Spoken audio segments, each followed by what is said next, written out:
Abemereziibwe mu district ya BUHWEJU bari chairman w'akakiiko k'emirimo orukurra eby'amagara omuhezi wa DC orukurra eby'obuhingi n'abandi kandi Minister Baramu Barugahara asigire yaragira ngo aba bwanyuma yo kwemerezibwa ha mirimo yabo batandike kuchondozibwa akatakora emirimo ikire otakora emirimo ikire oyina kuba n'otaha kino ekisanja muzee agamba kisanja no what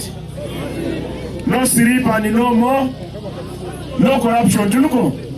abagamba ekisanja kya muzee no corruption mwemere muteke mikono iguru enyera mugabe Museveni no change.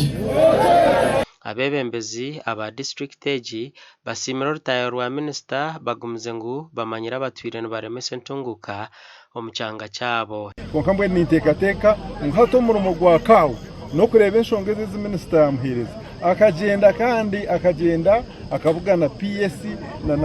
bakavugana na Barama bakaziganiraho then bakareba uko batereze ahabo kuba ecyamane kitwetaga vere kwikire no kugira ngo itwe tube tuyina abakozi inabanda buyaje baba stepping down babanze babacondozi kanyonko munyabuje cyo ninchikunda munonga abo kuba mutwe bagira ngo ayine issue ko mwigwaro gita babanze bamucondozi ako tokatenga one side so nimbashaba mujiro buteka babacondoze kunke cyangwa munonga cyayoreka number 1 abayemba teka ngo ibintu babyibire ese manyabiya tine ubwako echo wara minister yaje atugwana investigate nje mayisa ngo bwino teziriki tero chairman w'entebe ya katano ayahakine bumugambirweho kandi araganisa ogumza muna Rwanda soburugwenguzi om district age mbinjira ba engineer bashatu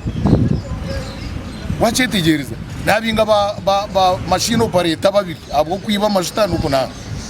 actually na effort si minister na muganda yitwa bari mu effort zo kurwana ubushuma tuze kuberekana ito tubajoyininga itandike kuyiba because hata nakorebyo amanta bayekika kuri abakwekibara